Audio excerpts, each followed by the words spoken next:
الله من الشيطان الرجيم. بسم الله الرحمن الرحيم. قال الله تبارك وتعالى في كلامه المجيد والفرقان الحميد: وأنذرهم يوم الحسرة إذ قضي الأمر وهم في غفلة وهم لا يؤمنون. صدق الله العلي العظيم. درود الشريف برا. اللهم صل على سيدنا وسندنا وحبيبنا ومولانا محمد النبي الأمي وعلى آله وبارك وسلم عليه بعدد كل معلوم لك دائما أبدا. अल्लाह तबारक व ताला कुरान पाक जे इन आयत जे अंदर क़यामत जे ॾींहं जो हिकु मख़सूस मंज़र बयान फरमायो आहे। उन मंज़र खे बयान करण खां पोइ अल्लाह ताला हुज़ूर अलैहिस्सलातु वस्सलाम जन सां मुख़ातब थी करे फरमायो: मुंहिंजा सुहिणा नबी पंहिंजे उम्मत जे माण्हुनि खे उहो क़यामत जो हसरत वारो मंज़र यादि ॾियार ॿुधाईनि। उन ॾींहं खां ई बिल्कुलु गाफ़िल आहिनि, बेख़बर आहिनि ऐं ईमान आणनि कोन था, जेजारी न उन ॾींहं खां। साईं, उहो ॾींहुं त क़यामत जो होलनाक हूंदो, पर उहो ख़ासि मंज़र कहिड़ो आहे जेको पंहिंजे उम्मत जे माण्हुनि खे ॿुधायां पोइ उन खां उहो डिॼनि। रिवायत जे अंदरि ईंदो आहे क़यामत जे ॾींहुं अल्लाह तबारक व ताला पंहिंजे बाननि जो हिसाब किताब करणु फरमाईंदो, तराज़ू तोर वारी रखंदो, अमलनि खे तोरींदो, इख़लास तुरंदो, नेकियूं तुरंदियूं, सचाई तुरंदी। अल्लाह ताला पंहिंजो फज़ुल, पंहिंजो रहम, पंहिंजो एहसान बि कंदो वेंदो। बाननि खे पंहिंजे फज़ुल ऐं महिरबानीअ सां जन्नत में बि मोकिलींदो। नाफ़रमाननि ते कावड़ ऐं ग़ज़ब थींदुसि, उन्हनि खे जहन्नम में बि मोकिलींदो, उछलाईंदो वेंदो। पोइ आख़िर हिकु अहिड़ो मंज़र ईंदो जिते अल्लाह तबारक व ताला जी रहमत तमामु कुशादी थी वेंदी। अल्लाह तबारक व ताला पंहिंजे बाननि जे अमलनि मां ॻोल्हींदो त को अहिड़ो नंढड़ो अमल बि मिली वञे त माफ़ु कयांसि, पर शर्त आहे उहो हुजे मोमिन, हुजे मुस्लमान, हुजे कलमे पढ़ण वारो। पोइ ईअं मुस्लमाननि सां, ईमान वारनि सां रिआयत थींदी, रहम थींदो, फज़ुल थींदो, महिरबान थींदो।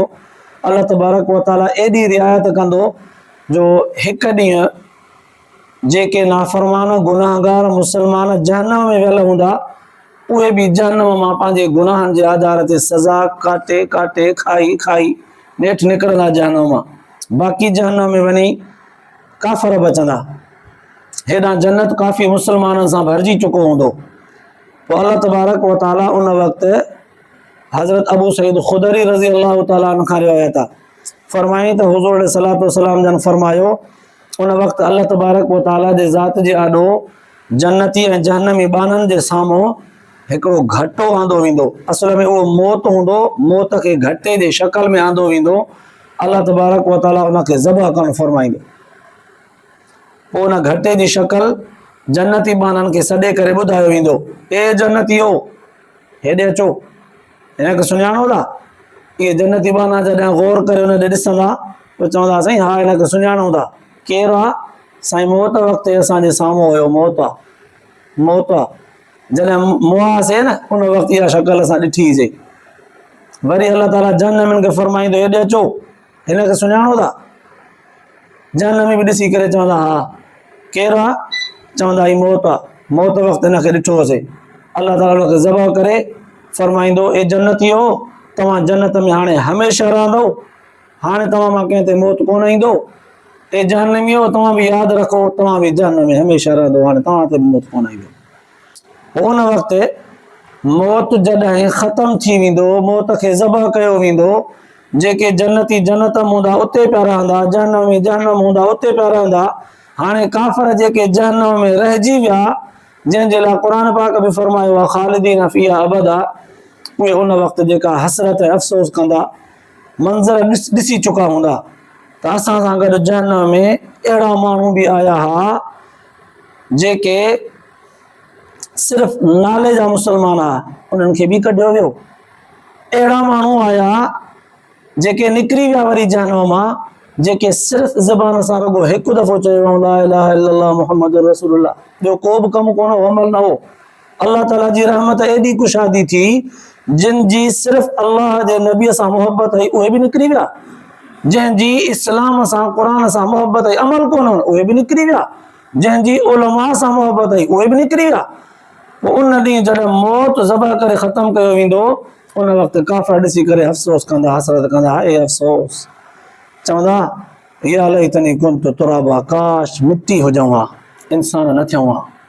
या लैतनी कुन्तु माहुम फाफूज़ फौज़न अज़ीमा, काश इन नाले मातर मुसलमाननि सां बि गॾु हुजऊं हा त अॼु बचऊं हा। अल्लाह ताला उहो मंज़र इन अल्फाज़नि में बयानु करे हुज़ूर सलातो सलाम जन सां मुख़ातब थी फरमायो आहे, मुंहिंजा सुहिणा नबी पंहिंजे उम्मत जे माण्हुनि खे ॿुधा त इहो हसरत भरियो मंज़र अहिड़ो हूंदो जंहिं हसरत वारे मंज़र खां इहे गाफ़िल आहिनि, हिनखे ख़बर कोन्हे, इहे हुनखे मञनि कोन था। इहे आयत जा अल्फाज़ सिधो सूं ॼण त काफ़िरनि जे तबलीग ऐं तालीम जे लाइ आहिनि, त काफ़िर ईमान आणनि, न त उन ॾींहुं अफ़सोस करिणो पवंदो। पर रिवायत जे अंदरि ईंदो आहे, हुज़ूर सलातो सलाम जन फरमायो, हज़रत अबू हुरैरा रज़ी अल्लाह ताला अन्हु खां ग़ालिबन रिवायत आहे, फरमाई त अल्लाह जे रसूल सल्लल्लाहु अलैहि वसल्लम फरमायो त जन्नत में को मुसलमान बि अमलनि जे आधार ते कोन वेंदो, अल्लाह ताला जे रहम ऐं फज़ल जे आधार ते वेंदो। पोइ ग़ालिबन कंहिं सहाबीअ सॻोरे सवाल कयो त साईं नेकियुनि ऐं अमलनि जे आधार ते त केरु बि कोन वेंदो, अव्हां फरमायो था तव्हां पाण बि नेकियुनि ऐं अमलनि जे आधार ते न? हुज़ूर सल्लल्लाहु अलैहि वसल्लम फरमायो, हा मां बि अल्लाह जे रहम ऐं फज़ल सां जन्नत वेंदुसि, नेकियुनि जे आधार ते न। ॿी रिवायत में ईंदो आहे, ग़ालिबन हज़रत उमर बिन ख़त्ताब रज़ी अल्लाह ताला अन्हु खां रिवायत आहे, फरमाई त हिकु दफ़े हुज़ूर सलातो सलाम जन जे साम्हूं कैदी पेश कया विया, जंग में हथ आयल कैदी हुज़ूर सल्लल्लाहु अलैहि वसल्लम जे साम्हूं पेश कया विया। उन्हनि में हिकु औरत बि हुई, जंहिं औरत खां पंहिंजो नंढड़ो थञ पियाको ॿार जंग जे दौरान छिॼी वियो हो। हीअ पाण क़ैद थी वई, उहो ॿारु हुनजो माण्हुनि वटि हो। काफ़ी ॾींहं थञ न पीआरण जे करे उनजी छाती थञ सां भरिजी चुकी हुई, खीर छातीअ मां वहे पियो। पोइ जंहिं महिल जो कैदियुनि खे पेश कयो वियो त हिन जो उहो नंढड़ो ॿारु बि माण्हुनि मां ज़ाहिरु थियो, त डोड़ी वञी करे पंहिंजे ॿार खे चंबड़ी पई, भाकुर पाए छातीअ सां लाहे उनखे खीर पीआरणु शुरू थी वई। लिहाज़ ई न रखियईं त माण्हू वेठा आहिनि, थञ पीआरणु हया जो मक़ाम आहे, त साइड ते थी वञा, वठी पंहिंजे ॿार खे थञ पीआरणु शुरू थी वई, एॾी पंहिंजे ॿार ते महिरबान। उते अल्लाह जे रसूल सल्लल्लाहु अलैहि वसल्लम जन फरमायो, ए सहाबियो ॿुधायो त हीअ माउ पंहिंजे हिन ॿार खे जहन्नम में उछलाईंदी, बाहि में उछलाईंदी? साहबनि सॻो न अर्ज़ु कयो, साईं हीअ पंहिंजे बचे ते एॾी महिरबान आहे, इहा बाहि में कीअं उछलाईंदी? अल्लाह जे रसूल सल्लल्लाहु अलैहि वसल्लम फरमायो त अल्लाह ताला हिन माउ खां 70 हिसा मथे महिरबान आहे, उहो पंहिंजे बाननि खे कीअं जहन्नम में उछलाईंदो? नथो उछलाइणु चाहे, पर बाना बि कुझु हया त कनि, कुझु त अल्लाह ताला जे ज़ात जो चयो वठनि। पोइ रिवायत अंदरि ईंदो आहे, रसूलुल्लाह सल्लल्लाहु अलैहि वसल्लम जन फरमायो त इंसान जॾहिं अल्लाह तबारक व ताला जे अहकामनि में इताअत कंदे कंदे जॾहिं कमी कसाई कंदो आहे न, तॾहिं अल्लाह तबारक व ताला उन बाने जे मथां नज़र रहमत फरमाए करे फरमाईंदो आहे। जीअं रिवायत में ईंदो आहे, इन अल्लाह ला यंज़ुरु इला सुवरिकुम व अमवालिकुम वलाकिन यंज़ुरु इला क़ुलूबिकुम व अमालिकुम। अल्लाह जे रसूल सल्लल्लाहु अलैहि वसल्लम जन ग़ालिबन फरमायो त अल्लाह ताला तव्हांजे दिलनि खे थो ॾिसे ऐं तव्हांजे अमलनि खे थो ॾिसे, तव्हांजे माल ऐं तव्हांजे चेहरे ऐं शक्ल खे कोन थो ॾिसे त कोई अमीर आहे या सुहिणो सेबतो आहे त पोइ माफ़ी मिले, न न, बल्कि तव्हांजे दिलि ऐं तव्हांजे अमल ते नज़र अथसि, जंहिंजा अमल सही हूंदा हुन सां राज़ी ऐं रज़ामंदो रखंदो। अल्लाह जे रसूल सल्लल्लाहु अलैहि वसल्लम फरमायो, इअ्तिदाल ते हलंदा कयो, विच थरा इबादतूं कयो, इस्तिग़फार कयो, तस्बीहात पढ़ो, नमाज़ूं पढ़ो, क़ुरान पाक जी तिलावत कयो ऐं तहज्जुद नफ़िली नमाज़ूं वग़ैरह सभु पढ़ो, पर इअ्तिदाल सां। ईअं न त हिकिड़ी सीज़न अचे त पोइ तमामु घणा नफ़िल ऐं तिलावतूं पढ़ो, वर उहे ॾींहं गुज़री वञनि त पोइ तव्हां खां बिल्कुलु नमाज़ रोज़ो क़ुरान विसरी वञे।